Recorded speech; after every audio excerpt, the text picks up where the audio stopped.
All right. Hello. So we just got onto the cruise boat here where we have this 360 lounge to ourselves. And I posted on Facebook the other day, the end of the mic just fell off. We don't need it. There's no wind. Um, as you can tell, this is our first video that we're trying to do together. I would like to get more comfortable recording video, so here we go. Thanks for your patience. And the reason why we're doing it is because we've had a bunch of friends ask us how we're able to do this lifestyle and this kind of nomad, traveling the world, running your own company life. And so we wanted to kind of show a bit of insight into the pros and cons and the sacrifice that we make to be able to live this way. And I don't know where I'm going. And so for this first video, we were thinking probably the question that most people want to know the most is how do we afford it? So we're just going to go through some of the things that we've discussed between the two of us at length and that we've been working on for the last 3 years around to be able to afford to live this way. When Chris and I first met, he said he was leaving. Well, not first met. Yeah, When we first met. And we did this random road trip because that's not going to hear me. We did this random road trip because Krista needed to be out east for a funeral, unfortunately, and So together we took out the back seats of Chris's car. right. And then we tested out the waters in it and made curtains on that road trip to actually make it usable. I wanted to do it because I wanted to test turning my car into a camper because I wanted to travel around the United States and live out of it. And so she was saying she had to fly out east, and I was saying, well, this is crazy, but maybe we can test using this unfortunate situation as a way to force me to test out the car. And if it doesn't work, then I'll drop you off at the airport. And if it works, then it'll be like, it was just an opportunity to force me to make a move and try out this camper. And then on the end of that trip, he said he was leaving for 3 months. Yeah. January 20th was the tentative. No, I made up the date on the spot to force myself. I just set the date. I said, okay, so this was a nice trip, but just so you know, like January 20th, which I had literally made up in my head like 5 minutes before I said this to her, as we were driving home from Eastern Canada. I said, January 20th, I'm planning on leaving for 3 months. So. And he said, you can come if you want, but I had a job in Ottawa. And I didn't think she was going to say she would come. I was saying, like, I'm leaving for a long time. It's nice knowing you, but, like, you can come if you were able to. And then Krista shocked me and said, okay, that sounds cool. And I didn't believe her. So I took a leave of absence for my job. I tried to quit my job. My boss wouldn't let me, but didn't want me to. And she gave me a leave of absence for 3 months, which allowed us to tour the U.S. And on that trip, I started my freelance business. Right. Because I said I'm going to be working while I've traveled a decent amount before for vacation kind of traveling, and I always wished that I sort of had more to do while I was away. It felt, maybe I was thinking of sport or something, but then I guess my favorite thing is building my business. And so I was saying, like, just so you know, I'm going to be spending a lot of time in libraries and Starbucks working. So I had to find something to fill that time with. Right. So I started working on Upwork. If you haven't heard of it and want to do your own thing, highly recommend. And that's how this whole crazy adventure started. But it wasn't easy. Like, we lived in the car for basically 3 months, except for part of the time when our friends came to visit, we had Airbnbs and hotels shared with them. But yeah, no, it was super low cost. And that's kind of what we're going to get into in this video, is the idea that we've found ways to build our lives such that it is the same cost to be places like this as it is to be at home. Yeah, so we also did like a trip recently in Newfoundland where we pretty much did this similar thing. We camped in the car. which has actually turned out to be quite comfortable compared to what people seem to think it is.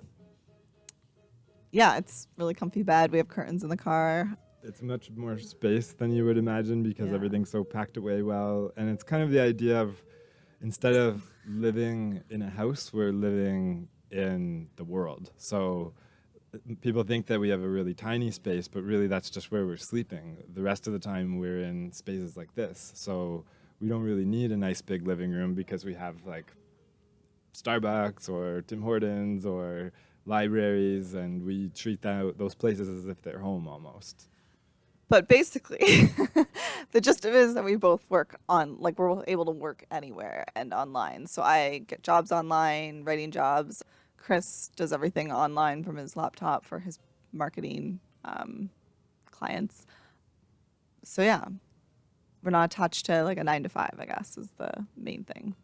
So this brings us to this sort of idea of minimalism, and it's probably the main strategy that allows us to be able to afford to live this way. We live in a very small apartment at home. When we're not there, we rent it. So we used to Airbnb it until our building shut us down. We're not allowed to do that anymore, but they actually are very accommodating for subletting. So on this trip, we're away for about we're away for 5 months. And so we have a subletter taking our place. And because we've been there for long enough, the rent seems to have kind of gone up around us, but with rent control, ours has stayed pretty much the same. And we don't pay hydro. And and we don't pay the utilities are included, and so between the cost of the rent increasing and the fact that it's furnished and set up nicely for somebody to be able to live short term in it, we actually profit off of our apartment while we're not there. So right now, I think it's about a $400 differential per month that we're earning off of our apartment when we're not at home. It does mean that we set up our place in a way that it's quite easy to remove our main personal belongings. So We've reduced that too. Like when I moved in with Chris, like I got rid of a ton of stuff. Like I had to, like with such a small space. And then right before this trip, we also got rid of like a ton more stuff. Like there were bags upon bags that we gave away. Yeah, gave away a lot of clothes and this kind of thing. And so it's we just simple things like the way we store our items in bins. And then we're also very lucky that we have a decent amount of kind of cold storage in the basement of the building that we live in. So it's pretty easy. We just do a few trips up and down the elevator and we can move our kind of personal effects or anything we don't want somebody seeing it downstairs. And then otherwise, like my laptop, anything important usually comes with us. So there's a bunch of my stuff still in the apartment with our subletter, but I don't care. Like whatever. If the apartment burned down, I wouldn't be too sad about it. It's easier than moving it out, and we're used to it because we've done it a bunch of times. We've also, sorry. We've also made like a lot of lifestyle choices to do this. Like we don't plan on buying a home or having a mortgage to pay in really the near future. That's not to say we're not saving money or putting money towards, what do you call it, net worth? Yeah, or long-term savings and planning. We have a lot of strategy for that, but not in the form of a mortgage. So basically we don't have like a house to pay for with huge utility bills or a mortgage to pay for.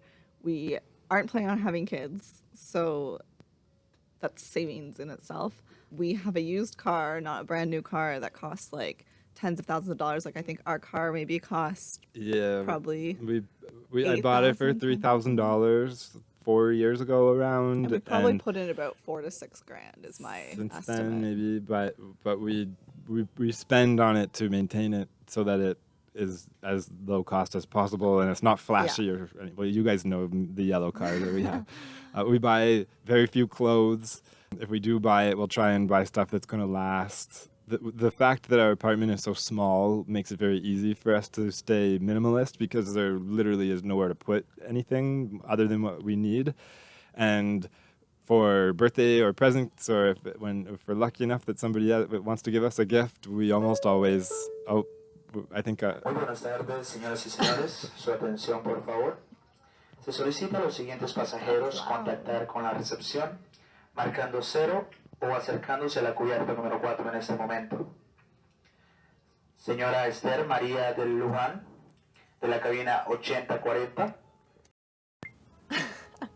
So what I was going to say, for gifts, we almost always ask for experiences over things. Unless it's something we really need, we'll ask for a restaurant gift certificate or movies to avoid collecting things. But just We also when we travel, we don't really like buy souvenirs unless we really really love it or really really want it, or plan on replacing something else we own with it.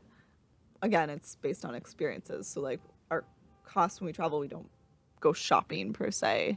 We might go on like an excursion or a hike to experience the place, but we're not going to go and buy a ton of material items. This is also sort of leading into the idea too that when we travel, we don't think of traveling as vacation. So a lot of people when they travel, they think they're not going to work at all. They're going to be eating at restaurants for every single meal. They're going to be trying to entertain themselves continuously. Whereas we sort of are more just living in different places. I mean, right now we're on a cruise, but normally we'll kind of spend, like our days are pretty normal. It's like the same as being at home. It's just we're in a different place. Like we'll have an Airbnb, but most of the time we'll like make our meals in the Airbnb unless we're living somewhere really cheap where it's like $5-10 to like eat out, because then it's the same as making our own meal. Or we'll do like weekend adventures. So Barcelona was just an exception where we ate out quite a bit, but we considered it our vacation. Yeah, it's sort of a weekend. Yeah, A weekend getaway. right.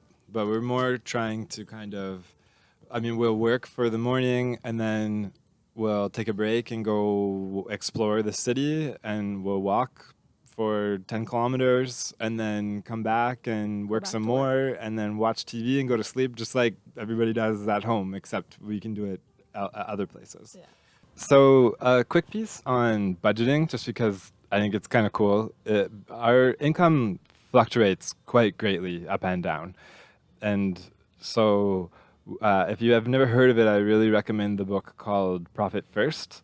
And essentially the idea, well, one of the main ideas in there is that we have budgets that are relative to our income.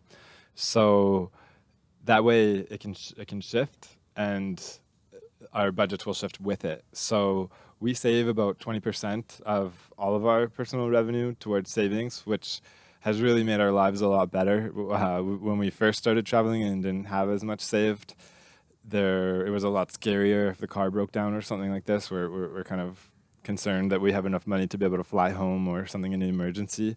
So having kind of an aggressive saving strategy is good. And then also, we've built our businesses and our lives in a way that we have a lot of choice. So for how we want to be increasing our net worth, but then also for keeping kind of retirement in mind. So instead of going the traditional route of saving through kind of forced savings through a mortgage, we are building our businesses in a way that they are, well, for one, they're businesses that we want to be doing for a long time. So we have no we're not excited to retire one day because we enjoy what we're doing. I want to keep working. I enjoy working while I'm traveling.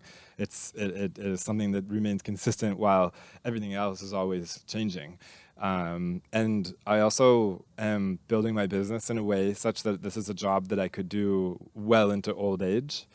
And then we're also considering that we're building our businesses in a way that they are assets that will generate revenue without our input beyond our ability to work in them. So I would imagine a long time from now, when I'm 80 years old, if I don't want to have to work at that point, rather than having a large nest egg, well, I plan to have money saved as well, but rather than solely relying on what's in the bank account and investments, we're also have business assets and systems and employees that will continue to work to generate income beyond our ability to put in the time.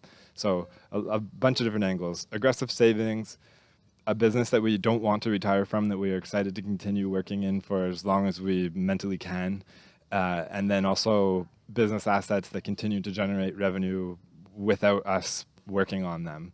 So definitely we might seem a little vagabond and kind of hippie, but definitely have a lot of consideration on long-term net worth and asset building. Is there anything you wanted to add on to that? Am I forgetting anything? No? You got it all. All right. So that's kind of like a mishmash of our perspective on how we do this and how we travel so often and working online. We could talk more about how we got our jobs. Do you want to add anything to that at all right now? Or we could do another video. Yeah, we can do it in another video, but in a really quick summary, kind of similar to how I was helping Krista get her job, was what we did was we looked at we kind of looked at a list of all of our interests and expertise and education and experience, and then looked at how we could take the collection of those and apply them on a way that's on the internet to be useful and to solve people's problems. And so for me it was, I know a lot about lawn care and landscaping businesses and marketing, and so I figure out a way how to do that on the internet. And for Krista, you can say yours. Chris basically told me to niche down was the most important part. So I went.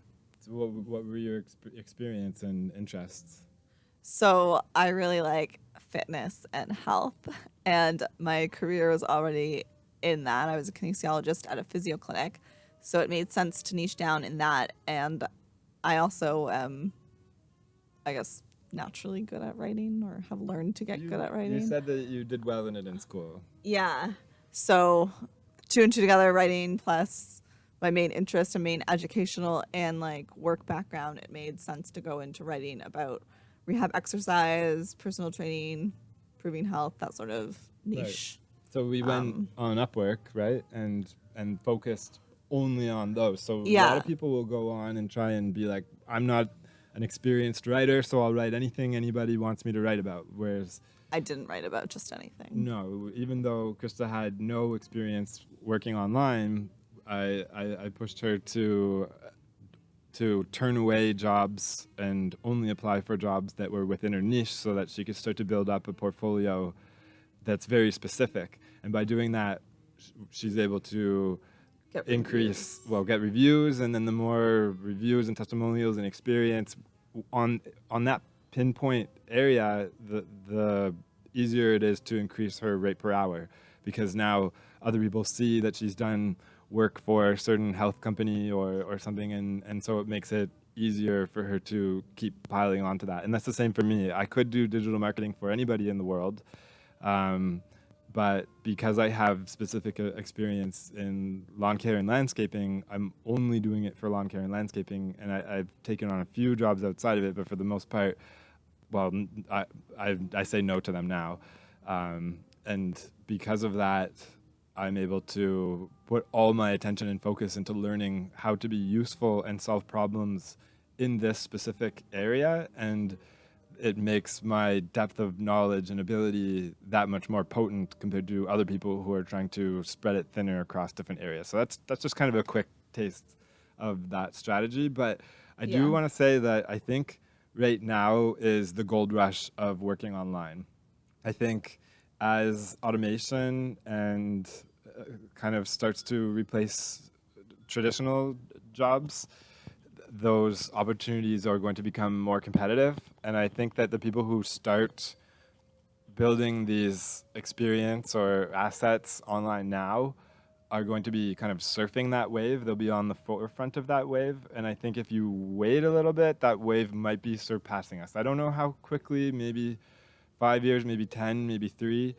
But when I look at the demand for skilled, it's not quite labor, but skilled workers on the internet right now, especially writers, it's very hard to find good people, and I don't know if that's going to be the case forever.